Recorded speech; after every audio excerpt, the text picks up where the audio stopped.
നമ്മൾ ഇന്നിവിടെ ഡിസ്കസ് ചെയ്യാൻ പോകുന്ന ടോപ്പിക് ആൽവിയോളാർ പ്രോസസ്സിനെ കുറിച്ചാണ്. അപ്പൊ കഴിഞ്ഞ കുറച്ച് ക്ലാസ്സുകളിലായിട്ട് നമ്മൾ ഓറൽ പെരിഡോൺഷ്യം കോൺസ്റ്റിറ്റ്യൂട്ട് ചെയ്യുന്ന ജിഞ്ചൈവയെ കുറിച്ച് പഠിച്ചു, പെരിഡോണ്ടൽ ലിഗമെന്റിനെ കുറിച്ച് പഠിച്ചു, സിമെന്റത്തിനെ കുറിച്ച് പഠിച്ചു. ഇനി നമ്മൾ പഠിക്കാൻ പോകുന്നത് ആൽവിയോളാർ പ്രോസസ്സിനെ കുറിച്ചാണ്. ഇതൊക്കെയാണ് ഒരു ബേസിക് ആയിട്ട് നമ്മൾ അറിഞ്ഞിരിക്കേണ്ട കാര്യങ്ങൾ. ഇത് കഴിഞ്ഞാൽ ഇതൊക്കെ നേരെ അറിഞ്ഞാൽ മാത്രമേ ഇനി മുന്നോട്ടുള്ള ചാപ്റ്റേഴ്സ് കുറച്ചുകൂടെ മനസ്സിലാവത്തുള്ളൂ കേട്ടോ. അപ്പൊ നമുക്ക് ആൽവിയോളാർ പ്രോസസ്സിലേക്ക് കടക്കാം. എന്താണ് ഒരു ആൽവിയോളാർ പ്രോസസ്? ഓക്കെ, ഒരു പോർഷൻ ഓഫ് മാക്സില മാൻഡിബിൾ എന്താന്ന് എല്ലാവർക്കും അറിയാം. മാക്സിലയുടെ മാൻഡിബിളിന്റെ ഒരു ഭാഗം അത് പല്ലിന്റെ സോക്കറ്റിന്റെ രൂപത്തിൽ പല്ലിനെ ആങ്കർ ചെയ്ത് പിടിച്ച് നിർത്തുന്നു. അതാണ് നമ്മുടെ ആൽവിയോളാർ പ്രോസസ് എന്ന് പറയുന്നത്. ഒരു പല്ല് ഇറപ്റ്റ് ആകുമ്പോൾ ആ സോക്കറ്റിന്റെ ഷേപ്പില്, പല്ലിന്റെ വേരിന്റെ ഷേപ്പില് ഒരു സോക്കറ്റ് പോലെ ഫോം ആയി അത് ഉണ്ടാവുന്നു. പല്ലെടുത്ത് കളയുമ്പോൾ അത് റിസോർബ് ആയി പോവുകയും ചെയ്യുന്നു. അപ്പൊ ഇതിങ്ങനെ ഫോം ആയി ആവുന്നതുകൊണ്ട് എന്താ ഗുണമെന്ന് പറഞ്ഞാൽ ആ പല്ലിനെ എല്ലുമായിട്ട് ചേർത്ത് അങ്ങനെ ആ ഒരു എല്ല് ഉള്ളത് കൊണ്ടാണ് പല്ല് അവിടെ ഫേം ആയിട്ട് പിടിച്ച് നിൽക്കുന്നത്. അപ്പൊ ഒരു portion of maxilla or mandible ആണ്. അതെന്താണ്? Form and support the tooth socket. ആ ടൂത്തിന്റെ സോക്കറ്റ്, നമ്മളിപ്പോ ഒരു പല്ലെടുത്ത് കളയുമ്പോൾ ഓരോ പല്ലിന് ഒരു സോക്കറ്റ് ഉണ്ടാവില്ലേ, ആ സോക്കറ്റ് ഫോം ആവുന്നത് ആണ് നമ്മൾ ആൽവിയോളാർ പ്രോസസ് എന്ന് പറയുന്നത്. ഒരു പല്ലുണ്ടാവുമ്പോൾ ഒരു സോക്കറ്റിന്റെ ഷേപ്പിൽ അത് ഫോം ആവുന്നു.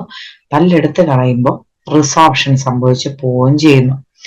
ഈ റിസോർപ്ഷൻ നടക്കുന്നത് എവിടെയാണ്? ക്രസ്റ്റ്, ആൽവിയോളാർ ക്രസ്റ്റിലാണ് റിസോർപ്ഷൻ സംഭവിക്കുന്നത്. അപ്പൊ ഈ പല്ല് ഫോം ആവുമ്പോൾ ഇതൊരു ഷേപ്പ് ഫോം ആയി വരുന്നു. പല്ലെടുത്ത് കളയുമ്പോൾ ക്രസ്റ്റിൽ നിന്ന് അത് റിസോർപ്ഷൻ സംഭവിക്കുകയും ചെയ്യുന്നു. ഇങ്ങനെ നടക്കുന്നത് കൊണ്ട് തന്നെ നമ്മൾ ഒരു ആൽവിയോളാർ പ്രോസസ്സിനെ ഒരു ടൂത്ത് ഡിപ്പെൻഡന്റ് ബോണി സ്ട്രക്ചർ എന്നാണ് അറിയപ്പെടുന്നത്. ഓക്കെ, ഇനി ഇതിന്റെ ഡെവലപ്മെന്റ് ഞാൻ ഈ സ്ലൈഡ്സിൽ ശരിക്കും നിങ്ങൾക്ക് ഇമ്പോർട്ടന്റ് ആയിട്ട് അറിഞ്ഞിരിക്കേണ്ട കാര്യങ്ങളാണ് കേട്ടോ ആഡ് ചെയ്തിരിക്കുന്നത്. ഇതെല്ലാം കറൻസിയിൽ നിന്ന് തന്നെയാണ് നിങ്ങൾക്ക് റെഫർ ചെയ്യാം. ഓക്കെ, അപ്പോൾ ഡെവലപ്മെന്റ് എങ്ങനെയാന്ന് പറഞ്ഞാല് നമ്മൾ അമ്മയുടെ വയറിലായിരിക്കുന്ന സമയത്ത് 2ാം മാസം തൊട്ട് തന്നെ നമ്മുടെ മാക്സിലയും മാൻഡിബിളും ഒക്കെ ഡെവലപ്പ് ആവും. ഇത് ഡെവലപ്പ് ആവുമ്പോൾ ഈ മാക്സിലയിലും മാൻഡിബിളിലും ഒരു ചെറിയൊരു ചാല് പോലെ, ഒരു ഗ്രൂവ് പോലെ ഉണ്ടാവും. ആ ഗ്രൂവിൽ മൊത്തം വിത്ത് പാകിയതുപോലെ നമ്മുടെ ടൂത്ത് ജേംസും ഉണ്ടാവും. അപ്പൊ ഇതിങ്ങനെ ചുമ്മാ ഇങ്ങനെ ടൂത്ത് ജേം ആയിട്ട് ഇങ്ങനെ കിടക്കുവാണ്. അപ്പൊ ഓരോ ടൂത്ത് ജേമിനെയും സെപ്പറേറ്റ് ചെയ്യുന്ന രീതിയിൽ നമ്മുടെ ആൽവിയോളാർ ബോൺ ഡെവലപ്പ് ചെയ്യും അല്ലെ. നമുക്ക് ഓരോ പല്ലിനും ഓരോ സോക്കറ്റാണ്. അങ്ങനെ ഓരോ ടൂത്ത് ജേമിനെയും സെപ്പറേറ്റ് ചെയ്യുന്ന രീതിയിൽ എന്തുണ്ടാവും? ആൽവിയോളാർ ബോൺ ഡെവലപ്പ് ചെയ്യും. അങ്ങനെയാണ് ഒരു ആൽവിയോളാർ ബോൺ ഡെവലപ്പ് ആയി വരുന്നത്. പിന്നെ ഇപ്പൊ നമുക്കൊരു മാൻഡിബുലർ കനാൽ ഉണ്ട്. ആ കനാലിനെ സെപ്പറേറ്റ് ചെയ്യാൻ വേണ്ടിയിട്ട് ഒരു ഹൊറിസോണ്ടൽ പ്ലേറ്റ് ഓഫ് ബോണും ഉണ്ടാവും. അപ്പൊ ഈ ആൽവിയോളാർ ബോൺ എന്ന് പറയുന്നത് പല്ല് ഇറപ്റ്റ് ആവുന്ന സമയത്തുണ്ടാവും, പല്ലെടുത്ത് കളയുന്ന സമയത്ത് റിസോർപ്ഷൻ സംഭവിക്കുക ആൽവിയോളാർ ക്രസ്റ്റിൽ നിന്നും. ഓക്കെ, ഇങ്ങനെയാണ് ഡെവലപ്മെന്റ് നടക്കുന്നത്. ഈ ഇമേജിൽ കാണുന്ന പോലെ അത് കുറെ ടൂത്ത് ജേം ഉണ്ടാവും. ഓരോ ടൂത്ത് ജേമിനെയും സെപ്പറേറ്റ് ചെയ്യുന്ന രീതിയിലാണ് നമുക്ക് എന്തുണ്ടാവുന്നത്? ഒരു ആൽവിയോളാർ ബോൺ ഡെവലപ്പ് ആവുന്നത്. ഓക്കെ, ഇനി ഒരു ആൽവിയോളാർ പ്രോസസ്സിൽ എന്തൊക്കെ പാർട്സ് ഉണ്ട്? ഓക്കെ, ആദ്യം ഒരു ഔട്ടർ ലെയർ എന്ന് പറയുന്നത് എക്സ്റ്റേണൽ ആയിട്ട് കാണുന്നത് ഒരു കോർട്ടിക്കൽ ബോൺ ആണ്. ആ കോർട്ടിക്കൽ ബോണിൽ എന്തൊക്കെയുണ്ട്? ഹവേർഷ്യൻ ബോണും ഉണ്ട്, കോമ്പാക്ട് ബോൺ, ലാമെല്ലയും ഉണ്ട്. പിന്നെ ഇന്റേണലി, അതായത് സോക്കറ്റ് വാളിനെ ലൈൻ ചെയ്ത് കാണുന്നത് ഏത് ബോണാണ്? Compact bone. Thin compact bone ആണ് ഈ സോക്കറ്റ് ബോണിനെ ലൈൻ ചെയ്ത് നിൽക്കുന്നത്. അതിനെ നമ്മൾ വിളിക്കുന്നത് ആൽവിയോളാർ ബോൺ പ്രോപ്പർ എന്നാണ്. അത് റേഡിയോഗ്രാഫിൽ ലാമിന ഡ്യൂറ ആയിട്ടാണ് കാണുന്നത്. ഓക്കെ, ഈ വേർഡ്സ് ഒക്കെ ഓർത്തിരിക്കുക. ഓക്കെ, അതായത് എക്സ്റ്റേണലി കാണുന്നത് ഒരു തിക്ക് കോർട്ടിക്കൽ ബോൺ ആണ്.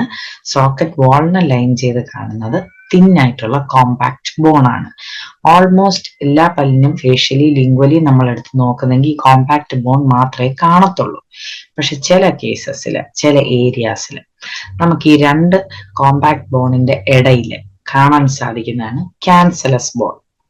ഓക്കെ, അപ്പോ ഹിസ്റ്റോളജിക്കലി നമ്മൾ എടുത്തിട്ടുണ്ടെങ്കിൽ റേഡിയോഗ്രാഫിക്കലി ഞാൻ പറഞ്ഞു ആൽവിയോളാർ ബോൺ പ്രോപ്പർ എങ്ങനെ കാണുന്നു പറഞ്ഞാൽ ലാമിന ഡ്യൂറ ആയിട്ടാണ് കാണുന്നതെന്ന് പറഞ്ഞു. ഹിസ്റ്റോളജിക്കലി എങ്ങനെ കാണുന്നു ക്രിബ്രിഫോം പ്ലേറ്റ്, അതായത് നമ്മുടെ തേനീച്ചക്കൂട് പോലെ ഇരിക്കും, നിറച്ചു കുഴിയുള്ള ഒരു പ്ലേറ്റ് ആയിട്ടാണ് കാണുന്നത്.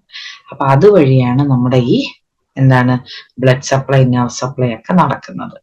നെർവ് ഫൈബേഴ്സ്, ബണ്ടിൽസ് എല്ലാം പാസ് ചെയ്യുന്നത് അതിൽ കൂടെയാണ്. ഓക്കെ, അപ്പൊ എക്സ്റ്റേണലി ഒരു കോർട്ടിക്കൽ പ്ലേറ്റ് ആണുള്ളത്, സോക്കറ്റ് വാൾ ലൈൻ ചെയ്ത് ഒരു തിൻ കോമ്പാക്ട് ബോൺ ആണുള്ളത്. അതിനെ നമ്മൾ കോമ്പാക്ട് ബോണിനെ എന്തെന്ന് വിളിക്കും? ആൽവിയോളാർ ബോൺ പ്രോപ്പർ എന്ന് വിളിക്കും. അത് നമ്മൾ റേഡിയോഗ്രാഫിന് ലാമിന ഡ്യൂറ ആയിട്ടാണ് കാണുന്നത്. പിന്നെ ഈ രണ്ട് കോമ്പാക്ട് ബോണിന്റെ ഇടയ്ക്ക് കാണുന്നതാണ് നമുക്ക് ക്യാൻസലസ് ബോൺ. ക്യാൻസലസ് ബോൺ അതൊരു സപ്പോർട്ടിങ് ആൽവിയോളാർ ബോൺ ആയിട്ടാണ് ആക്ട് ചെയ്യുന്നത്. ഓക്കെ, കോർട്ടിക്കൽ പ്ലേറ്റ് ഇത് കണ്ടോ, സ്പോഞ്ചി ബോൺ ഇടയ്ക്കുണ്ട്, മാൻഡിബുലാർ കനാലിനെ സെപ്പറേറ്റ് ചെയ്ത് ഒരു ഹൊറിസോണ്ടൽ പ്ലേറ്റ് വരികയും ചെയ്യുന്നുണ്ട്.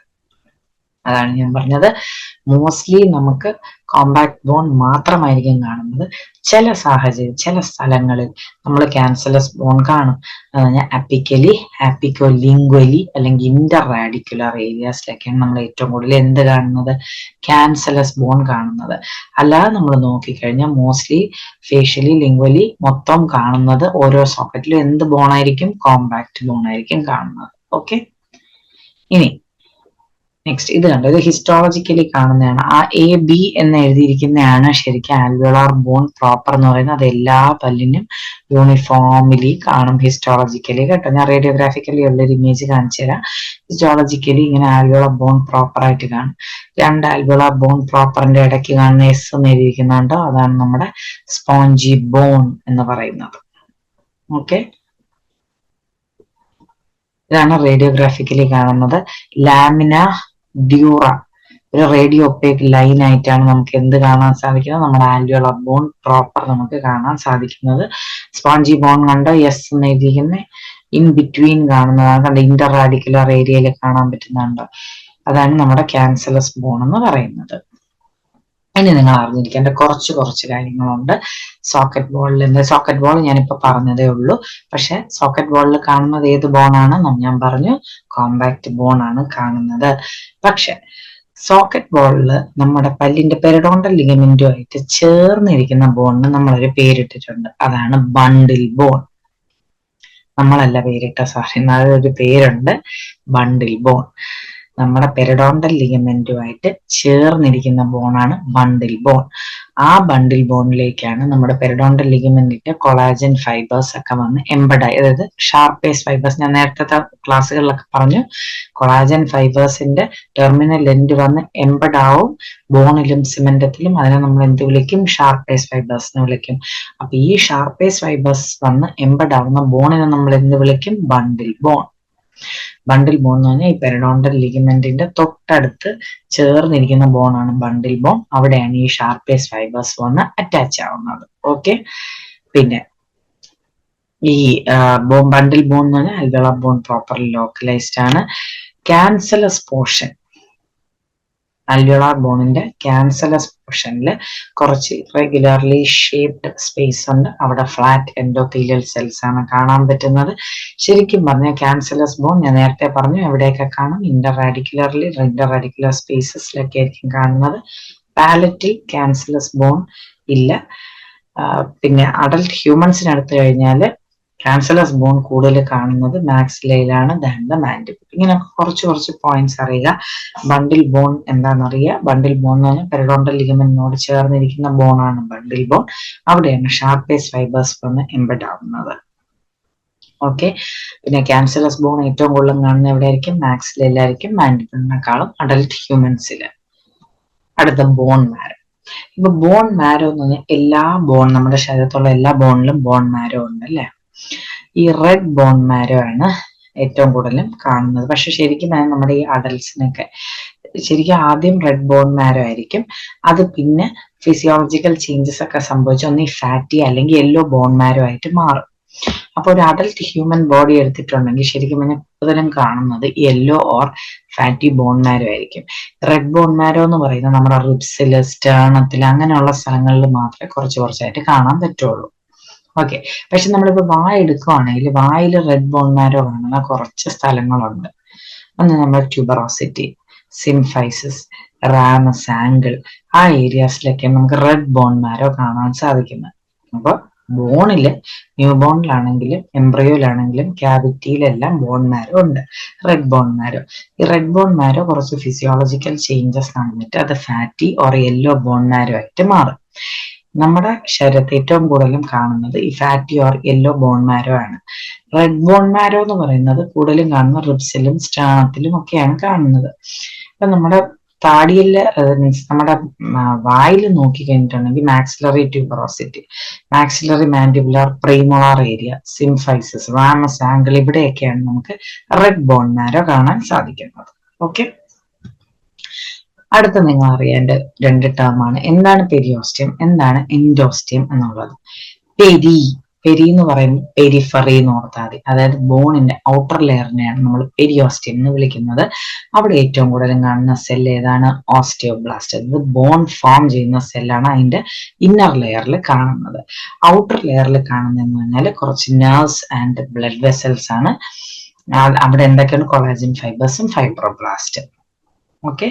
അപ്പൊ പെരിയോസ്റ്റിയം എന്ന് പറഞ്ഞാൽ ഔട്ടർ ലെയർ ഓഫ് ദ ബോണിനെയാണ് നമ്മൾ പെരിയോസ്റ്റിയം എന്ന് വിളിക്കുന്നത്. ആ പെരിയോസ്റ്റിയത്തിന്റെ തന്നെ ഇന്നർ ലെയറിൽ ഓസ്റ്റിയോബ്ലാസ്റ്റ് ഉണ്ട്, ഔട്ടർ ലെയറിൽ ബ്ലഡ് വെസൽസും നെർവ്സും ആണ് ഉള്ളത്. ഇനി എൻഡോസ്റ്റിയം എന്ന് പറഞ്ഞാൽ ഇന്റേണലി കാണുന്ന, ഇന്റേണൽ ബോഡി ക്യാവിറ്റിയിൽ കാണുന്നതിനെയാണ് നമ്മൾ എൻഡോസ്റ്റിയം എന്ന് പറയുന്നത്. അവിടെ ഒറ്റ ലെയർ ഓസ്റ്റിയോബ്ലാസ്റ്റ് മാത്രമേ ഉള്ളൂ. അപ്പൊ ഈ ഓസ്റ്റിയോബ്ലാസ്റ്റ് എവിടെയൊക്കെ ഉണ്ട്? പെരിയോസ്റ്റിയത്തിലുണ്ട്, എൻഡോസ്റ്റിയത്തിലുണ്ട്. പിന്നെ കുറച്ച് കണക്റ്റീവ് ടിഷ്യൂ ഉണ്ട്. ഇന്നർ ലെയർ എന്ന് പറഞ്ഞാൽ ഓസ്റ്റിയോജെനിക് ലെയർ ആണ്, ഔട്ടർ ലെയർ എന്ന് പറഞ്ഞാൽ ഫൈബ്രസ് ലെയർ ആണ് അല്ലെ. ഇന്നർ ലെയറിൽ ഓസ്റ്റിയോബ്ലാസ്റ്റ് ആണുള്ളത്, ഓസ്റ്റിയോജെനിക് ലെയർ ആണ്. ഔട്ടർ ലെയർ എന്ന് പറയുമ്പോൾ അവിടെ കൊളാജൻ ഫൈബേഴ്സ്, ഫൈബ്രോബ്ലാസ്റ്റ് ആണ്. അപ്പൊ അത് ഫൈബ്രസ് ലെയർ ആണ്. ഓക്കെ. ഇനിയുള്ള ഇന്റർഡെന്റൽ സെപ്റ്റം. ഇന്റർഡെന്റൽ സെപ്റ്റം ഞാൻ പറഞ്ഞു, അവിടെ എന്താണ് കാണുന്നത്? ക്യാൻസലസ് ബോൺ ആണ് കാണുന്നത്. ഓക്കെ. അപ്പൊ അതിന്റെ ബൗണ്ടറി പറയാൻ പറഞ്ഞാൽ നിങ്ങൾ എന്താ പറയും? ബൗണ്ടറി പറയാൻ പറഞ്ഞാല് അപ്പുറം ഇപ്പുറമുള്ള പല്ലിന്റെ ആൽവിയോളാർ ബോൺ പ്രോപ്പർ, പിന്നെ ഫേഷ്യൽ, ലിംഗ്വൽ, കോർട്ടിക്കൽ പ്ലേറ്റ്സ്. ഇതാണ് ഒരു ഇന്റർഡെന്റൽ സെപ്റ്റത്തിന്റെ ബൗണ്ടറി. അഡ്ജസന്റ് പല്ലിന്റെ ക്രിബ്രിഫോം പ്ലേറ്റും അപ്പുറം ഇപ്പുറമുള്ള ഫേഷ്യൽ, ലിംഗ്വൽ ആയിട്ടുള്ള കോർട്ടിക്കൽ പ്ലേറ്റും ആണ് ഒരു ഇന്റർഡെന്റൽ സെപ്റ്റത്തിന്റെ ബൗണ്ടറി എന്ന് പറയുന്നത്. ഒരു ഇന്റർഡെന്റൽ സെപ്റ്റത്തിന്റെ നിങ്ങൾ ഓർത്തിരിക്കേണ്ട ഒരു പോയിന്റ് എന്താണ്? അവിടെയാണ് നമ്മൾ ന്യൂട്രിയൻ കനാൽസ് കാണുന്നത്.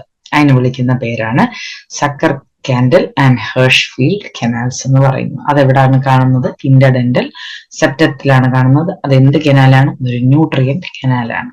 ഓക്കെ. അടുത്തത് ഓഷ്യസ് ടോപ്പോഗ്രഫി, അതായത് ബോണിന്റെ സ്ട്രക്ചർ എങ്ങനെയാണ്? ബോണിന്റെ സ്ട്രക്ചർ എന്ത് ഡിറ്റർമിൻ ചെയ്താണ് ഇരിക്കുന്നത്? അതായത് നമ്മളിപ്പോ ഈ ഒരു സ്കള്ളിന്റെ ഇമേജ് നോക്കിക്കഴിഞ്ഞാൽ ഇതിന്റെ എല്ലിന്റെ ഷേപ്പ് ഏതിന്റെ ഷേപ്പിനെ പോലെയാണ് ഇരിക്കുന്നത്? ഒരു പല്ലിന്റെ വേരിന്റെ ഷേപ്പിനെ പോലെയാണ് ഇരിക്കുന്നത്. വേരിന്റെ പ്രോമിനൻസ് പോലെയാണ് ഒരു എല്ലിന്റെ ഷേപ്പ് പോയിരിക്കുന്നത് അല്ലെ. അതിന്റെ ഇടയ്ക്ക് കുറച്ച് വേർട്ടിക്കൽ ഡിപ്രഷൻസ് ഉണ്ടാവും. ഇപ്പം ഈ ഇൻസൈസ് എടുക്കുകയാണെങ്കിൽ ഈ ബോണിന്റെ ഷേപ്പ് ഈ വേരിന്റെ ഷേപ്പിനനുസരിച്ചാണ്. അതിന്റെ ഇടയിൽ ഒരു വെർട്ടിക്കൽ ഡിപ്രഷൻ ഉണ്ട്, അത് ടേപ്പർ ആണ്, ടേപ്പർ ടുവേർഡ്സ് ദ മാർജിൻ ആണ്. അങ്ങനെ അപ്പൊ ഓരോ വേരിന്റെ ഷേപ്പിനാണ് നമുക്ക് പോകുന്നത്.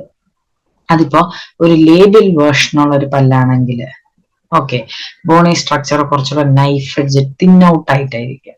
ലിംഗ്വൽ വേർഷനുള്ളതാണെങ്കിൽ ലേബിലി നല്ല കട്ടിയുള്ള ബോണായിരിക്കും. അപ്പൊ അതുപോലെ ഈ ഒരു വേരിന്റെ മാത്രമല്ല അലൈൻമെന്റ്, പല്ലിന്റെ അലൈൻമെന്റ്, ആംഗുലേഷൻ, വേരിന്റെ ആംഗുലേഷൻ, ഒക്ലൂസൽ ഫോഴ്സസ്, ഇതെല്ലാം ഡിപ്പെൻഡ് ചെയ്തിരിക്കും ഓഷ്യസ് ടോപ്പോഗ്രഫി എന്ന് പറയുന്ന ഒരു എല്ലിന്റെ സ്ട്രക്ചർ എന്ന് പറയുന്നത്. അടുത്ത രണ്ട് ഇമ്പോർട്ടന്റ് ആയിട്ടുള്ള ഒരു ഫിനോമിന നിങ്ങൾ ഓർത്തിരിക്കേണ്ടത് പല്ലിൽ കാണുന്നത് എന്താണ്? ഫെനസ്ട്രേഷൻ, എന്താണ് ഡെഹിസെൻസ് എന്ന് പറയുന്നതാണ്. ഫെനസ്ട്രേഷൻ ഇപ്പൊ ഈ സെക്കൻഡ് പ്രീമോളറിൽ കാണുന്നതാണ് ഫെനസ്ട്രേഷൻ. അതായത് ഇതിന്റെ മാർജിനലി ഉള്ള ബോൺ ഇൻടാക്റ്റ് ആണ്, പക്ഷെ ഒരു ഐസൊലേറ്റഡ് ഏരിയ ഉണ്ട് റൂട്ടിന്റെ മാറിയിരിക്കുന്ന ഒരു ഏരിയ. അവിടെ ശരിക്കും പറഞ്ഞാൽ പെരിയോസ്റ്റിയമിന്റെ ഒരു തിൻ കവറിങ്ങും മാർജിനൽ ജിഞ്ചൈവയും മാത്രമേ ഉള്ളൂ. അതാണ് നമ്മുടെ ഫെനസ്ട്രേഷൻ എന്ന് പറയുന്നത്. ഡെഹിസൻസ് എന്ന് പറഞ്ഞാൽ ഈ ഡെന്യൂഡഡ് ഏരിയ, അതായത് നമ്മുടെ ബോൺ ഇല്ലാത്ത ഏരിയ ഇങ്ങനെ എക്സ്റ്റെൻഡ് ചെയ്ത് മുകളിൽ വരെ പോകുന്നതിനെയാണ് നമ്മൾ എന്ത് വിളിക്കുന്നത്? ഡെഹിസൻസ് എന്ന് വിളിക്കുന്നത്. അത് ഏറ്റവും കൂടുതലും ഫേഷ്യൽ ബോണിലാണ് കാണുന്നത്, ലിംഗ്വലിനേക്കാളും ആന്റീരിയറിലാണ് കാണുന്നത്, പോസ്റ്റീരിയറിനേക്കാളും. ഓക്കെ, ഇവിടെ ശരിക്കും പറഞ്ഞാൽ മാർജിനൽ ബോൺ ഇൻടാക്റ്റ് ആണ്. ഇവിടെ ഡെന്യൂഡഡ് ഏരിയ കംപ്ലീറ്റ്ലി എക്സ്റ്റെൻഡ് ചെയ്ത് പോകും. ഇതിന്റെ മെയിൻ പ്രെഡിസ്പോസിങ് ഫാക്ടേഴ്സ് ഏതൊക്കെയാണെന്ന് പറഞ്ഞാൽ നമ്മുടെ റൂട്ട് കോണ്ടൂർ പ്രോമിനന്റ് ആണ്, പിന്നെ malocclusion, malposition, thin bony plate, labial position of the root ഒക്കെ വരുമ്പോഴാണ് ശരിക്കും പറഞ്ഞാൽ ഈ ഫെനസ്ട്രേഷനും ഡെഹിസൻസും വരുന്നത്. തെറ്റിപ്പോരുത്, ഫെനസ്ട്രേഷൻ എന്താണ്? ഒരു ഐസൊലേറ്റഡ് ഏരിയ ആണ് എല്ലില്ലാതിരിക്കുന്നത്. ഡെഹിസൻസ് എന്ന് പറഞ്ഞാൽ കംപ്ലീറ്റ്ലി ആ ഡെന്യൂട്ടഡ് ഏരിയ മൊത്തം ഓപ്പൺ ആയി കിടക്കുന്നു. ഇതിന് മെയിൻ പ്രശ്നം എന്താന്ന് പറഞ്ഞാൽ നമ്മൾ പെരിഡോണ്ടൽ സർജറി ഒക്കെ ചെയ്യുമ്പോൾ ഇത് കുറച്ചുകൂടെ കോംപ്ലിക്കേറ്റ് ചെയ്യും അതിന്. ഇനി അടുത്ത നിങ്ങൾ അറിയേണ്ടതെന്ന് പറഞ്ഞാല് ഒരു ആൽവിയോളാർ ബോണിന്റെ കോമ്പോസിഷൻ, അതിന്റെ സെല്ല്, ഏത് സെൽസ് ഒക്കെയാണുള്ളത്, അതിന്റെ ഇന്റർസെല്ല് മാട്രിക്സിൽ എന്തൊക്കെയാണുള്ളത് എന്നുള്ളത്. സെൽസ് എന്ന് പറഞ്ഞാൽ നമുക്കെല്ലാം അറിയാം. ബോണിൽ ഏതൊക്കെ സെൽസ് ഉണ്ട്? ബോൺ ഫോമിങ് സെൽസ് ഉണ്ട്, ബോൺ റിസോർബിങ് സെൽസ് ഉണ്ട്, ബോണിനെ ഉണ്ടാക്കുന്നത് കൊണ്ട് ബോണിനെ നശിപ്പിക്കുന്ന സെൽസും ഉണ്ട്. അപ്പൊ ഉണ്ടാക്കുന്ന സെല്ല് ഏതാണ്? ഓസ്റ്റിയോബ്ലാസ്റ്റ്. ഓസ്റ്റിയോബ്ലാസ്റ്റ് എവിടെയൊക്കെ കാണാൻ പറ്റും? പെരിയോസ്റ്റിയത്തിലുണ്ട്, എൻഡോസ്റ്റിയത്തിലുണ്ട്, പെരിഡോണ്ടൽ ലിഗമെന്റിലുണ്ട്. ഇവിടെയൊക്കെ ഞാൻ പറഞ്ഞു പെരിയോസ്റ്റിയത്തിലും എൻഡോസ്റ്റിയത്തിലും നമുക്ക് എന്തുണ്ട്? ഓസ്റ്റിയോബ്ലാസ്റ്റ്, അതായത് ബോൺ ഫോമിങ് സെൽസ് ഉണ്ട്. അതായത് ബോൺ ഫോർമേഷന്റെ സമയത്ത് ഈ ഓസ്റ്റിയോബ്ലാസ്റ്റ് പോയി ഇൻകോർപ്പറേറ്റ് ചെയ്യും, ഓരോ ലാക്യുമയിൽ പോയി ഓസ്റ്റിയോസൈറ്റ് ആയിട്ട് ഇൻകോർപ്പറേറ്റ് ചെയ്യും. എന്നിട്ടാണ് അവിടുന്നാണ് ശരിക്കും എന്തുണ്ടാകുന്നത്? നമുക്ക് ബോൺ ഫോർമേഷൻ ഉണ്ടാകുന്നത്. ഈ ഇമേജ് കാണുമ്പോൾ കുറച്ചുകൂടെ മനസ്സിലാവും. അതായത് ഇത് ഓസ്റ്റിയോബ്ലാസ്റ്റ്. അപ്പൊ ബോൺ ഫോം ആവേണ്ട സമയത്ത് ഈ ഓസ്റ്റിയോബ്ലാസ്റ്റ് ഇവിടെ ഓരോരോ ലാക്യുനയിൽ പോയി ഓസ്റ്റിയോസൈറ്റ് ആയിട്ട് ഡെപ്പോസിറ്റ് ആവും, ആണ് ഓസി എന്ന് എഴുതിക്കുന്നത്. എന്നിട്ട് ഇത് തമ്മിലൊരു കണക്ഷൻ എപ്പോഴും വെച്ചേക്കും, കണ്ടോ? ഒരു കുറെ ഫിംഗർ ലൈക്ക് പ്രൊജക്ഷൻസ്, അതിനാണ് നമ്മൾ കെനാലിക്കുലൈ എന്ന് പറയുന്നത്. ഈ കെനാലിക്കുലൈ വഴിയാണ് ഈ ന്യൂട്രിയൻ സപ്ലൈ ഒക്കെ ചെന്നിട്ട് ഇവിടെ ബോൺ ഫോർമേഷൻ നടക്കുന്നത്. ഈ ബോണിൽ കുറച്ച് ലാക്യുനൈസ് ഉണ്ട്. ആ ലാക്യുനൈസിൽ ഈ ഓസ്റ്റിയോബ്ലാസ്റ്റ് പോയി ഓസ്റ്റിയോസൈറ്റ് ആയിട്ട് ഡെപ്പോസിറ്റ് ചെയ്ത് ന്യൂട്രിയൻ സപ്ലൈ ഒക്കെ കൊടുത്ത് വേസ്റ്റ് എല്ലാം റിമൂവ് ചെയ്ത് കളഞ്ഞിട്ടാണ് അവിടെ എന്ത് ഡെവലപ്പ് ആവുന്നത്? ബോൺ, ഓസ്റ്റിയോബ്ലാസ്റ്റിക് ആക്ടിവിറ്റി നടക്കുന്നത്. കേട്ടോ? ഓസ്റ്റിയോക്ലാസ്റ്റിക് സെൽസ് ഉണ്ട്, അതായത് റിസോർപ്ഷൻസ് ഹെൽപ്പ് ചെയ്യുന്ന സെൽസ് ആണ്. ഇനി നമ്മൾ അറിയേണ്ട ബോണിന്റെ കോമ്പോസിഷൻ. ബോണിന് മെയിൻ ആയിട്ട് ഇനോർഗാനിക് കണ്ടന്റ് ആണ് ഏറ്റവും കൂടുതൽ ഉള്ളത്. ഇനോർഗാനിക് കണ്ടന്റ് 65% ആണ്. അത് in the form of hydroxy apatite crystals ആണ്. പിന്നെ ഓർഗാനിക് എന്ന് പറയുമ്പോൾ 35%, അതിൽ കൊളാജൻ ഫൈബേഴ്സ് ഉണ്ട്, നോൺ കൊളാജനസ് പ്രോട്ടീൻസും ഉണ്ട്. അപ്പൊ ഇനോർഗാനിക് കണ്ടന്റ് എന്ന് പറയുമ്പോൾ അതിനെ മെയിൻ ആയിട്ട് കാണുന്നത് മിനറൽസ് ആണ്. ഓക്കെ, കാൽഷ്യം, ഫോസ്ഫേറ്റ്, മിനറൽസ് ഉണ്ട്. അതിന്റെ കൂടെ ഹൈഡ്രോക്സിൽ, സിട്രേറ്റ്, കാർബണേറ്റ്, പിന്നെ കുറച്ച് സോഡിയം, മെഗ്നീഷ്യം, ഫ്ലൂറൈഡ്, അയോൺസും ഒക്കെ ഉണ്ട്. അതിൽ ഈ മിനറൽ സോൾട്സ് ഏറ്റവും കൂടുതലും കാണുന്നത് ഏത് ഫോമിലാണ്? ഹൈഡ്രോക്സി അപ്പറ്റൈറ്റ് ക്രിസ്റ്റൽസിന്റെ ഫോമിലാണ് കാണുന്നത്. ഇനോർഗാനിക് കണ്ടന്റ് ആണ് ഏറ്റവും കൂടുതലും ബോണിലുള്ളത്. 2/3 ഇനോർഗാനിക് കണ്ടന്റും 1/3 ഓർഗാനിക് കണ്ടന്റും ആണ് ഉള്ളത്. 2/3 ഇനോർഗാനിക് കണ്ടന്റ് വൺ വേർഡിൽ പറയുവാണെങ്കിൽ in the form of hydroxy apatite crystals ആണ് കാണപ്പെടുന്നത്. ഇനോർഗാനിക് കണ്ടന്റിൽ എന്തൊക്കെയുണ്ട്? കുറച്ച് mineral salts of calcium, phosphate, പിന്നെ ഹൈഡ്രോക്സിൽ അയോൺസ് ഉണ്ട്, സിട്രേറ്റ് ഉണ്ട്, ഫ്ലൂറൈഡ് ഉണ്ട്, മെഗ്നീഷ്യം ഉണ്ട്, അങ്ങനെ കുറച്ച് അയോൺസ് ഉണ്ട്. അതിൽ mineral salts in the form of hydroxy apatite crystals ആണ്. ഇനി ഓർഗാനിക് കമ്പോണന്റ് എന്ന് പറയുമ്പോൾ ഇതിനകത്തും ഏറ്റവും കൂടുതൽ ഓർഗാനിക് കമ്പോണന്റ് ഏതാണ് കാണുന്നത്? Type 1 collagen fibres. ഓക്കെ, പിന്നെ കുറച്ച് നോൺ കൊളാജിനസ് പ്രോട്ടീൻസ് ഉണ്ട്. ഏതൊക്കെയാണ്? ഓസ്റ്റിയോകാൽസിൻ, ഓസ്റ്റിയോനെക്റ്റിൻ, ഫോസ്ഫോപ്രോട്ടീൻ, പ്രോട്ടിയോഗ്ലൈക്കൻസ്, ബോൺ മോർഫോജനറ്റിക് പ്രോട്ടീൻസ്, അങ്ങനെ കുറച്ച് നോൺ കൊളാജിനസ് ആയിട്ടുള്ള പ്രോട്ടീൻസും ഉണ്ട്. പിന്നെ വേറെ 2 പ്രോട്ടീൻസ് ഉണ്ട്, അതായത് ഓസ്റ്റിയോപോണ്ടിനും ബോൺ സൈലോ പ്രോട്ടീൻ. ഇതിനെ നമ്മൾ സെൽ അഡ്ഹെഷൻ പ്രോട്ടീൻ എന്നാണ് വിളിക്കുന്നത്. അതായത് ഈ ഓസ്റ്റിയോബ്ലാസ്റ്റിന്റെയും ഓസ്റ്റിയോക്ലാസ്റ്റിന്റെയും അഡ്ഹെഷനെ ഹെൽപ്പ് ചെയ്യുന്ന പ്രോട്ടീൻസ് ആണ് ഓസ്റ്റിയോപോണ്ടിനും ബോൺ സൈലോ പ്രോട്ടീൻ എന്ന് പറയുന്നത്. ഓക്കെ. പിന്നെ നമ്മൾ ഓർഗാനിക് മാട്രിക്സിൽ കുറച്ച് പാരാക്രൈൻ ഫാക്ടേഴ്സ് കാണാം. സോറി, ഇത് പാരാക്രൈൻ എന്നാണ് കേട്ടോ. പാരാക്രൈൻ ഫാക്ടേഴ്സ് ആണ്, അതായത് സൈറ്റോകൈൻ, കീമോകൈൻ, ഗ്രോത്ത് ഫാക്ടേഴ്സ്, ഇങ്ങനെ കുറച്ച് പാരാക്രൈൻ ഫാക്ടേഴ്സും ഇതിനകത്തുണ്ട്. ഓക്കെ. ഇതിലും ഓർഗാനിക്കിൽ കാണുന്നത് ഏതാണ്? ടൈപ്പ് 1 കൊളാജൻ ഫൈബേഴ്സും കുറച്ച് നോൺ കൊളാജനസ് പ്രോട്ടീൻസും ആണ്. പിന്നെ നമ്മൾ അറിയേണ്ടത് ഓസ്റ്റിയോപോണ്ടിൻ, ബോൺ സൈലോ പ്രോട്ടീൻ, ഈ 2 പ്രോട്ടീൻസിനെ നമ്മൾ സെൽ അഡ്ഹീഷൻ പ്രോട്ടീൻ എന്നാണ് വിളിക്കുന്നത്. നെക്സ്റ്റ് അറിയേണ്ടത് റീമോഡലിംഗ്. ഒരു ആൽവിയോളാർ ബോണിന് ഒരു സൈഡിൽ ഡെപ്പോസിഷൻ നടക്കുമ്പോൾ മറു സൈഡിൽ അതിന്റെ റിസോപ്ഷനും നടക്കണം. അതിനാണ് നമ്മൾ റീമോഡലിംഗ് എന്ന് പറയുന്നത്. ഇതൊരു പാത്ത് വേ ആണ്. അതുകൊണ്ടാണ് ഈ ബോണി നമ്മളൊരു ഓർത്തോ ഫോഴ്സ് കൊടുക്കുമ്പോൾ അറേഞ്ച്മെന്റ് തെറ്റിക്കിടക്കുന്ന ഒരു പല്ല് എങ്ങനെയാണ് പ്രോപ്പർലി അറേഞ്ച്ഡ് ആയി വരുന്നത്? കാരണം അവിടെ റീമോഡലിംഗ് സംഭവിക്കുന്നുണ്ടല്ലേ. അപ്പൊ ആ റീമോഡലിംഗ് എന്ന് പറഞ്ഞാല് അത് ഓസ്റ്റിയോക്ലാസ്റ്റിന്റെ ആക്ടിവിറ്റി കോർഡിനേറ്റ് ചെയ്താണ് അത് നടക്കുന്നത്. ഓക്കെ.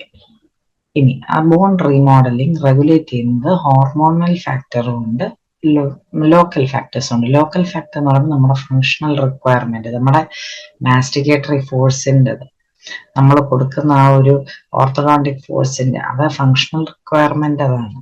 പിന്നുള്ളതെന്ന് പറഞ്ഞാൽ ഏജ് റിലേറ്റഡ് ചേഞ്ചസ്. അപ്പോൾ എങ്ങനെയാണ് റീമോഡലിംഗ് നടക്കുന്നതെന്നാണ് പറയുന്നത്.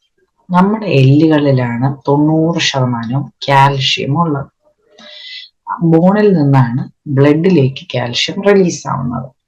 അപ്പോൾ ബ്ലഡിൽ കാൽഷ്യത്തിന്റെ ലെവൽ കുറയുമ്പോൾ ഇത് ബ്ലഡിലെ കാൽഷ്യത്തിന്റെ ലെവൽ മോണിറ്റർ ചെയ്യാൻ ഇരിക്കുന്ന ആളാണ് പാരാതൈറോയ്ഡ് ഗ്ലാൻഡ്. ഓക്കെ. അപ്പൊ ബ്ലഡിൽ കാൽഷ്യത്തിന്റെ ലെവൽ കുറയുമ്പോൾ പാരാതൈറോയ്ഡ് ഗ്ലാൻഡ് അത് സെൻസ് ചെയ്യും, എന്നിട്ട് പാരാതോർമോൺ റിലീസ് ചെയ്യും. മനസ്സിലായോ? ആ പാരാതോർമോൺ പോയിട്ട് ഓസ്റ്റിയോബ്ലാസ്റ്റിൽ ചെന്നിട്ട് ഇന്റർലൂക്കിൻസിനെ റിലീസ് ചെയ്യും. ഇന്റർലൂക്കിൻ 1ഉം ഇന്റർലൂക്കിൻ 6. ഈ ഇന്റർലൂക്കിൻസ് പോയി മോണോസൈറ്റിനെ സ്റ്റിമുലേറ്റ് ചെയ്ത് മോണോസൈറ്റ് ബോണിലേക്ക് ചെല്ലും. അവിടെ ചെന്ന് ലുക്കീമിയ ഇൻഡ്യൂസ്ഡ് ഫാക്ടർ ഈ മോണോസൈറ്റ്സിനെ എല്ലാത്തിനെയും കൂടെ യോജിപ്പിച്ചിട്ട് അവിടെ ഒരു ഓസ്റ്റിയോക്ലാസ്റ്റ് ഉണ്ടാക്കും. ആ ഓസ്റ്റിയോക്ലാസ്റ്റ് ബോണിനെ റിസോർബ് ചെയ്ത് കാൽഷ്യത്തിനെ റിലീസ് ചെയ്യും. ആ കാൽഷ്യത്തിനെ റിലീസ് ചെയ്യുമ്പോൾ കാൽഷ്യം ബ്ലഡിലേക്ക് ചെല്ലുക, അവിടുത്തെ ബ്ലഡ് ലെവലിലെ കാൽഷ്യം മെയിൻറ്റെയിൻഡ് ആവും. ഓക്കെ. അത് മെയിൻറ്റെയിൻഡ് ആവുമ്പോൾ അവിടെ ഒരു അലാമിങ് സിഗ്നൽ എത്തും പാരാതൈറോയ്ഡ് ഗ്ലാൻഡില്. ഇവിടെ ബ്ലഡ് ലെവൽ ഓക്കെ ആയി. അപ്പൊ എന്താ, ആ പാരാതോർമോണിന്റെ റിലീസ് അങ്ങ് സ്റ്റോപ്പ് ആവും. അപ്പൊ ഒരു സൈഡിൽ എന്ത് സംഭവിച്ചു? ബോൺ റിസോർപ്ഷൻ, ഓസ്റ്റിയോക്ലാസ്റ്റിക് ആക്ടിവിറ്റി നടന്നു ഇല്ലേ? വേറെ ഒന്നുമില്ല, ബോണിലാണ് 90% കാൽഷ്യം ലെവൽ ഉള്ളത്. ബോണിൽ നിന്നാണ് ബ്ലഡിലേക്ക് കാൽഷ്യം സപ്ലൈ നടക്കുന്നത്. അപ്പൊ ബ്ലഡിലെ കാൽഷ്യം ലെവൽ മോണിറ്റർ ചെയ്യാൻ വേണ്ടി ഇരിക്കുന്ന ആളാണ് ആര്? Parathyroid gland. ബ്ലഡിൽ കാൽഷ്യം ലെവൽ കുറയുമ്പോൾ ഈ പാരാതൈറോയ്ഡ് ഗ്ലാൻഡിന് സെൻസ് ചെയ്യും, അവിടെ ഒരു അലാം ചെല്ലും, ലെവൽ കുറഞ്ഞു. അപ്പൊ എന്ത് ചെയ്യും? അവിടെ പാരാതോർമോൺ റിലീസ് ചെയ്യും. അപ്പൊ ഈ നേരെ നമ്മുടെ ബോൺ ഫോമിങ് സെല്ലായ ഓസ്റ്റിയോബ്ലാസ്റ്റിലേക്ക് ചെന്ന് അവിടുന്ന് ഇന്റർലൂക്കിൻ 1ഉം 6ഉം റിലീസ് ചെയ്യും. ഈ ഇന്റർലൂക്കിൻസ് പോയി മോണോസൈറ്റിനെ മൈഗ്രേറ്റ് ചെയ്ത് ബോൺ ഏരിയയിലേക്ക് കൊണ്ടുവയ്ക്കും. ഈ മോണോസൈറ്റ് എല്ലിലേക്ക് എത്തുമ്പോൾ അവിടെ എല്ലിൽ ഒരു ലുക്കീമിയ ഇൻഡ്യൂസ്ഡ് ഫാക്ടർ ഉണ്ട്. അത് ഈ ചെല്ലുന്ന മോണോസൈറ്റ്സിനെ എല്ലാം കൂടെ ഒരുമിച്ച് കൊളൈസ് ചെയ്തിട്ട് ഒരു ഓസ്റ്റിയോസൈറ്റ് ആക്കി മാറ്റും. അങ്ങനെ ആ ഓസ്റ്റിയോക്ലാസ്റ്റ് ആക്കി മാറ്റും. ഓസ്റ്റിയോക്ലാസ്റ്റ് ആക്കി കഴിയുമ്പോൾ ഓസ്റ്റിയോക്ലാസ്റ്റ് എന്താണ് ചെയ്യുന്നത്? ബോണിന് റിസോർബ് ചെയ്യും. റിസോർബ് ചെയ്യുമ്പോൾ കാൽഷ്യം അയോൺസ്, ഒരു ബോൺ റിസോർപ്ഷൻ നടക്കുമ്പോൾ ഹൈഡ്രോക്സി അപ്പറ്റൈറ്റ് ക്രിസ്റ്റൽസിൽ നിന്ന് അതിന്റെ കാൽഷ്യം അയോൺസ് റിലീസ് ആവും. ഈ റിലീസ് ആവുന്ന കാൽഷ്യം അയോൺസ് ബ്ലഡിൽ ചെല്ലുമ്പോഴത്തേക്ക് എന്ത് സംഭവിക്കും? അവിടുത്തെ ബ്ലഡ് ലെവലിലെ കാൽഷ്യം ഓക്കെ ആയി. അപ്പൊ അവിടുത്തെ ലെവൽ നോർമൽ ആകുമ്പോൾ നമ്മുടെ പാരാതൈറോയ്ഡ് ഗ്ലാൻഡിൽ ഒരു അലാമിങ് സിഗ്നൽ കിട്ടും, ബ്ലഡിലെ കാൽഷ്യം ലെവൽ നോർമലായി. അങ്ങനെ അത് പാരാതോർമോണിന്റെ റിലീസ് നിർത്തും, സ്റ്റോപ്പ് ചെയ്യും. ഓക്കെ. അപ്പൊ ഒരു സൈഡില് റിസോർപ്ഷൻ നടന്നു കഴിഞ്ഞു, പക്ഷെ മറു സൈഡില് ഫോർമേഷൻ നടക്കണ്ടേ? അപ്പൊ അവിടെ എന്ത് ചെയ്യും? ഈ അവിടെ എന്തായാലും ഓർഗാനിക് മാട്രിക്സിന്റെ ഒരു ബ്രേക്ക് ഡൗൺ സംഭവിച്ചുകൊണ്ടാണ് അവിടെ റിസോർപ്ഷൻ നടന്നത് ഇല്ലേ?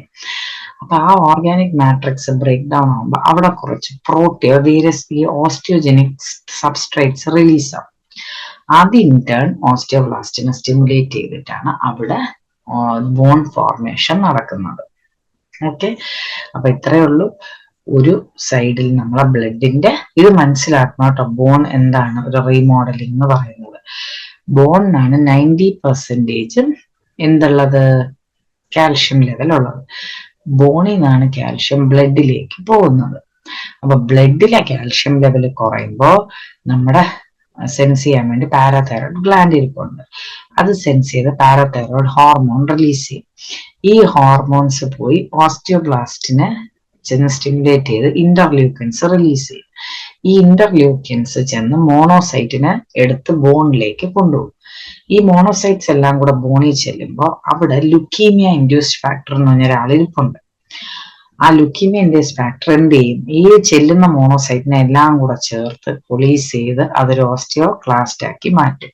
അങ്ങനെ അവിടെ ബോൺ റിസോർപ്ഷൻ സംഭവിക്കും. ബോൺ റിസോർപ്ഷൻ സംഭവിക്കുമ്പോൾ നമ്മുടെ ഹൈഡ്രോക്സി അപ്പറ്റൈറ്റ് ക്രിസ്റ്റൽസിൽ നിന്ന് കാൽഷ്യം റിലീസ് ചെയ്ത് ബ്ലഡിലേക്ക് പോകും. അങ്ങനെ അവിടുത്തെ ബ്ലഡ് ലെവലിലെ കാൽഷ്യം ഓക്കെ ആവും. അപ്പൊ ഒരു ഫീഡ്ബാക്ക് അവിടെ എത്തും പാരാതൈറോയ്ഡ് ഗ്ലാൻഡിന്, ബ്ലഡിലെ കാൽഷ്യം ലെവൽ ഓക്കെ ആയി എന്നുള്ളത്. അപ്പൊ അത് പാരാതോർമോണിന്റെ റിലീസ് സ്റ്റോപ്പ് ചെയ്യും. അപ്പൊ ഇവിടെ ഇപ്പം എന്താ സംഭവിച്ചത്, കുറെ കൊളാജൻ ഓർഗാനിക് മാട്രിക്സിൽ ബ്രേക്ക് ഡൗൺ ആയി. ആ ബ്രേക്ക് ഡൗൺ ആവുന്ന സമയത്ത് അവിടെ കുറച്ച് ഓസ്റ്റിയോജനിക് സബ്സ്ട്രേറ്റ്സ് റിലീസ് ആവും. അത് പോയി ഓസ്റ്റിയോബ്ലാസ്റ്റിനെ ഡിഫറൻഷിയേറ്റ് ചെയ്ത് സ്റ്റിമുലേറ്റ് ചെയ്ത് അവിടെ ഒരു സൈഡിൽ ബോൺ ഫോർമേഷൻ നടക്കും. അപ്പൊ ഈ ഒരു ഇന്റർ ഡിപ്പെൻഡൻസിയെ നമ്മൾ എന്ത് വിളിക്കും, കപ്ലിംഗ് എന്ന് വിളിക്കും അല്ലെ. അവരൊരു ഇന്റർ ഡിപ്പെൻഡന്റ് ആയിട്ട് ഇങ്ങനെ ഓസ്റ്റിയോക്ലാസ്റ്റ് ആക്ടിവിറ്റി നടന്നുകൊണ്ടേയിരിക്കുകയാണ്. അപ്പൊ അതിനെ നമ്മൾ എന്ത് വിളിക്കും, കപ്ലിംഗ്. ഇതാണ് ജസ്റ്റ് ഒരു ഇമേജ് അത് കാണിക്കാൻ വേണ്ടിട്ട് കേട്ടോ. ഇനി നെക്സ്റ്റ് അറിയേണ്ട എന്താണ് ബോൺ റിസോർപ്ഷൻ. ഈ ബോൺ റിസോർപ്ഷൻ എന്ന് പറയുമ്പോൾ അതൊരു കോംപ്ലക്സ് പ്രൊസീജിയർ ആണ്. അത് നടത്തുന്നത് ആരാണ്, നമ്മുടെ ഓസ്റ്റിയോക്ലാസ്റ്റ് ആണ്. ആ ഓസ്റ്റിയോക്ലാസ്റ്റിന് കുറച്ച് റഫിൾഡ്, അതായത് ഇറഗുലർ ആയിട്ട് റഫിൾഡ് ബോർഡർ ഉണ്ട്. അവിടുന്ന് കുറച്ച് ഹൈഡ്രോലൈറ്റിക് എൻസൈംസ് റിലീസ് ആവും. ഈ എൻസൈംസ് പോയി ഓർഗാനിക് പോർഷൻ ബോണിനെ റിസോർബ് ചെയ്യും. അങ്ങനെയാണ് ബോൺ റിസോർപ്ഷൻ നടക്കുന്നത് കേട്ടോ. അപ്പൊ 10K ഒരു സീക്വൻസ് പറഞ്ഞിട്ടുണ്ട്. നിങ്ങൾ ജസ്റ്റ് ഇൻഫർമേഷൻ ആണ് അറിഞ്ഞിരിക്കുക. 10K സീക്വൻസ് എന്താണ്, റിസോർപ്റ്റീവ് പ്രോസസ് എന്ന് പറഞ്ഞാൽ ആദ്യം മിനറലൈസ്ഡ് ബോണില് ഓസ്റ്റിയോക്ലാസ്റ്റ് പോയി അറ്റാച്ച് ചെയ്തിട്ട് അവിടെ ഒരു അസിഡിക് എൻവയോൺമെന്റ് ക്രിയേറ്റ് ചെയ്യും. ആ അസിഡിക് എൻവയോൺമെന്റ് ക്രിയേറ്റ് ചെയ്യുമ്പോൾ അവിടെ ആസിഡ് വീഴുമ്പോൾ എന്ത് സംഭവിക്കും, ഒരു ഡീമിനറലൈസേഷൻ സംഭവിക്കും. ഡീമിനറലൈസേഷൻ സംഭവിക്കുമ്പോൾ അവിടുന്ന് ഓർഗാനിക് മാട്രിക്സ് എക്സ്പോസ് ആവും. എക്സ്പോസ്ഡ് ആയ ഓർഗാനിക് മാട്രിക്സും ഡീഗ്രേഡ് ആവും. ഓക്കെ, എന്നിട്ട് പിന്നെ ഡീഗ്രേഡ് ആയി അതിന്റെ കൺസ്റ്റന്റ് അമിനോ ആസിഡ്സ് ആയിട്ട് ഡീഗ്രേഡ് ആവും. എങ്ങനെയാണ് അമിനോ ആസിഡ് ആയിട്ട് ഡീഗ്രേഡ് ആവുന്നതെന്ന് വെച്ചാൽ കുറെ എൻസൈംസ് റിലീസ് ആവും. ആസിഡ് ഫോസ്ഫേറ്റേസ് കാറ്റസൈൻ എന്നുള്ള കുറച്ച് എൻസൈംസ് റിലീസ് ആയിട്ടാണ് ഈ ഓർഗാനിക് മാട്രിക്സ് അമിനോ ആസിഡ് ആയിട്ട് ഡീഗ്രേഡ് ആയി മാറുന്നത്. എന്നിട്ട് ബാക്കി ഈ ഡീഗ്രേഡ് ആയി വരുന്ന അമിനോ ആസിഡ്സിനെ എല്ലാം കൂടെ അത് ഹൈഡ് ചെയ്ത് ഓസ്റ്റിയോക്ലാസ്റ്റിനകത്ത് ഹൈഡ് ചെയ്ത് വെക്കും. മനസ്സിലായോ?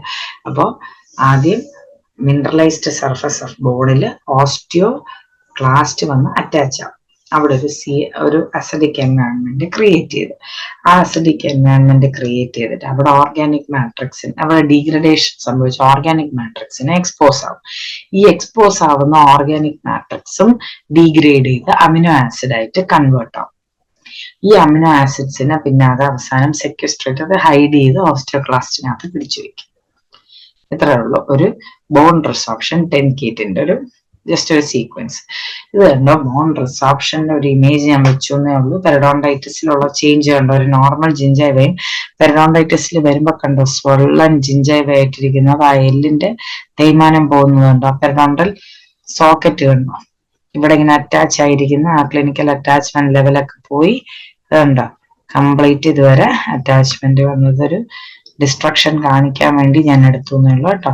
ഇതാണ് ഹെൽത്തി ആയിട്ടുള്ള ഒരു ആൽവിയോളാർ ബോൺ. ഇത് ബോൺ റിസോർപ്ഷൻ ഒക്കെ സംഭവിച്ച ഹൊറിസോണ്ടൽ ബോൺ ലോസ് ഒക്കെ വന്നിട്ട് ബോൺ ഇരിക്കുന്നുണ്ടോ, ആ സപ്പോർട്ട് കംപ്ലീറ്റ്ലി പോയി.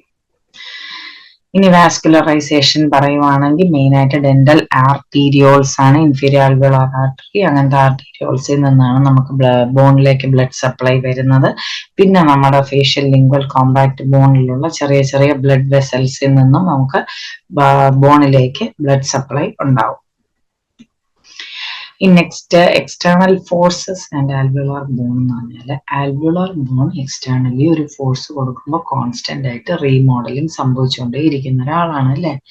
അപ്പോൾ ഫങ്ഷണൽ ഫോഴ്സ് കൂടുമ്പോൾ അവിടെ പുതിയ ബോൺ ഉണ്ടാവും, ഫങ്ഷൻ കുറയുമ്പോൾ ബോണിന്റെ വോളിയം കുറയുകയും ചെയ്യും. ഇത്രയും ഓർത്തിരിക്കുക. ടെൻഷൻ ഉള്ള സ്ഥലത്ത് പുതിയ ബോൺ ഉണ്ടാവും, പ്രഷർ ഉള്ള സ്ഥലത്ത് ബോൺ റിസോർപ്ഷൻ സംഭവിക്കും. ഇങ്ങനൊരു റീമോഡലിംഗ് കപ്പാസിറ്റി ഉള്ളത് കൊണ്ടാണ് നമ്മൾ നേരെ തെറ്റിയ പല്ലിനെ ഓർത്തോ ചെയ്യുമ്പോഴത്തേക്ക് ഇതെല്ലാം അങ്ങോട്ടും ഇങ്ങോട്ടും മൂവ് ചെയ്ത് പല്ല് നന്നായിട്ടാവുന്നത് കേട്ടോ. അത് ഈ റീമോഡലിംഗ് ഒരു എബിലിറ്റി ആൽവിയോളാർ ബോണിന് ഉള്ളത് കൊണ്ടാണ്.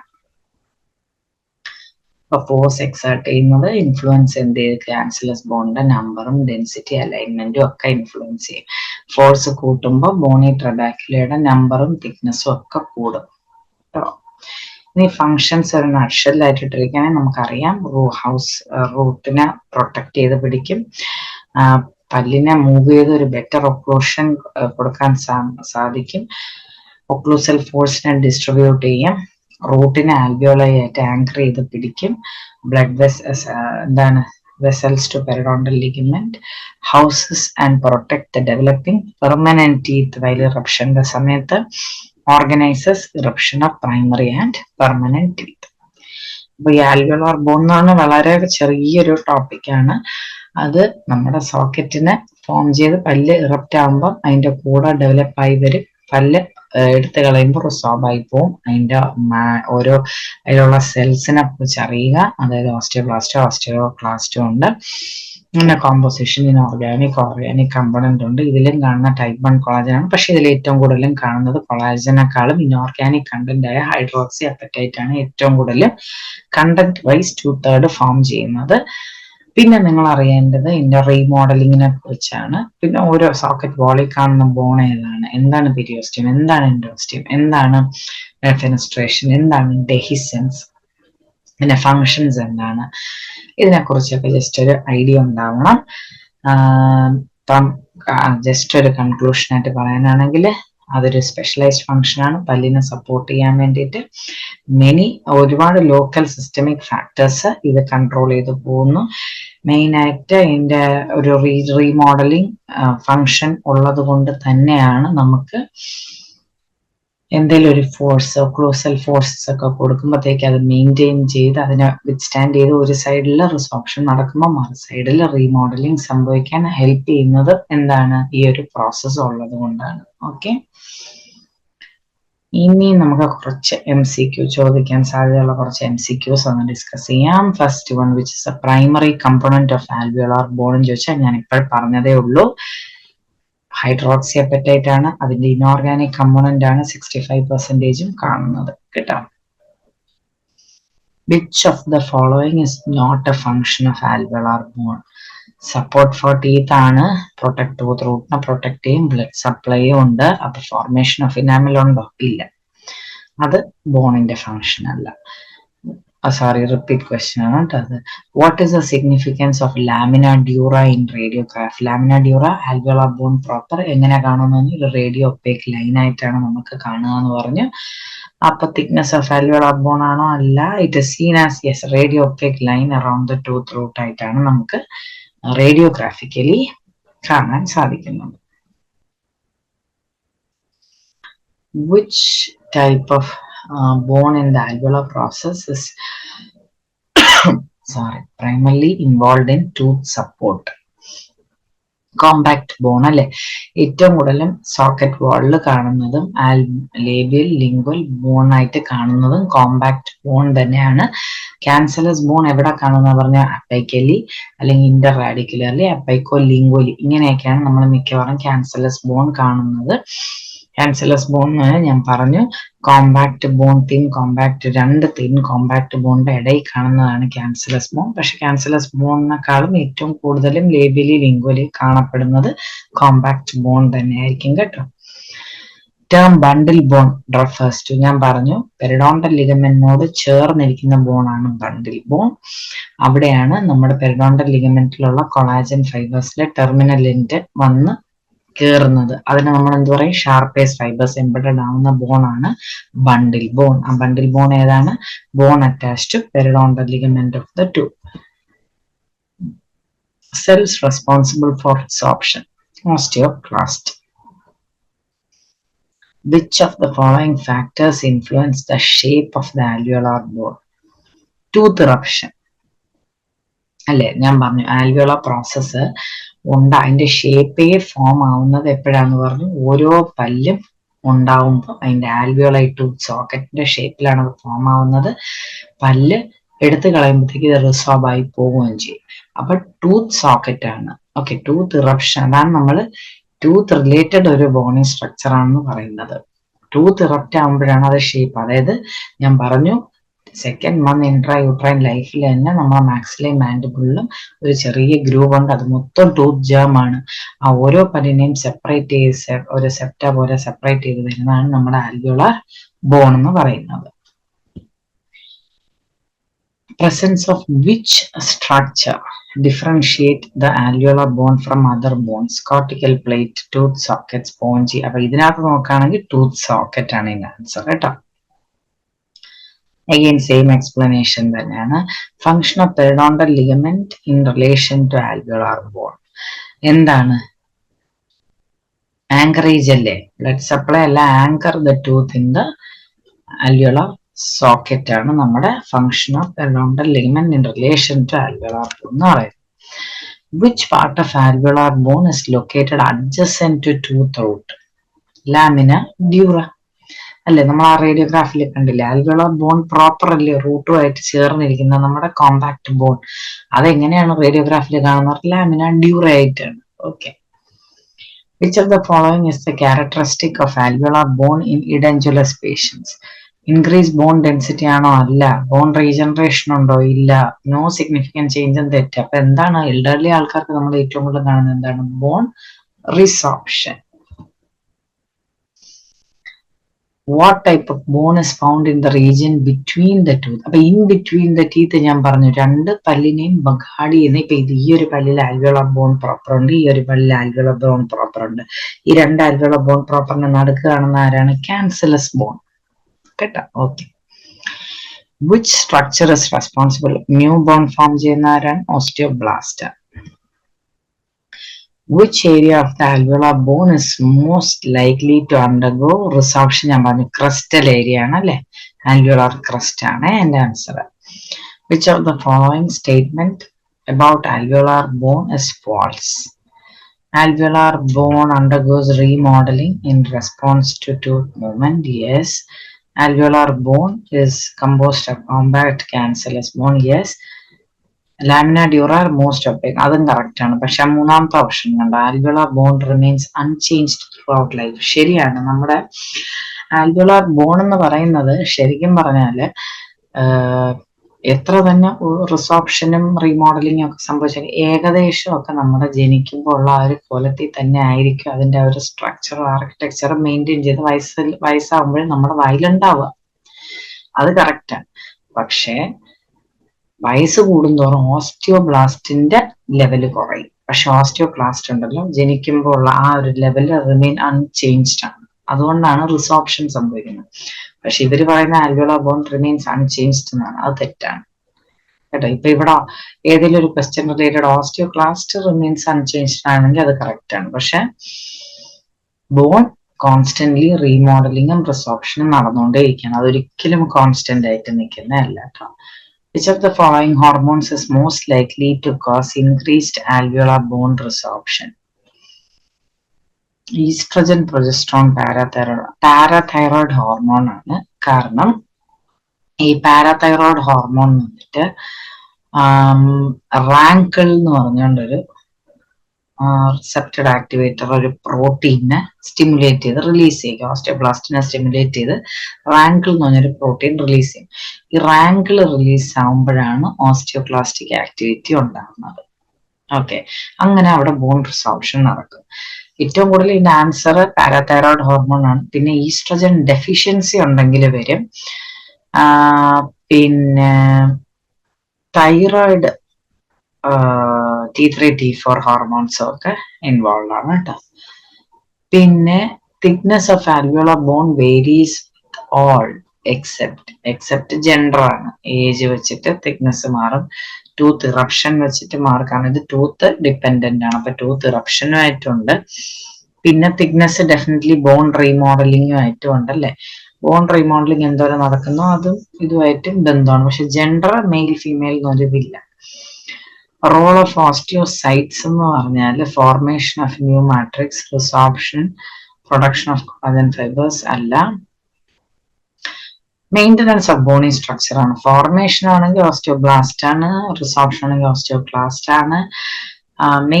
ബോണി സ്ട്രക്ചർ മെയിൻറ്റെയിൻ ചെയ്ത് പോകാൻ ഹെൽപ്പ് ചെയ്യുന്ന ആരാണ്? ഓസ്റ്റിയോസൈറ്റ്സ് ആണ്.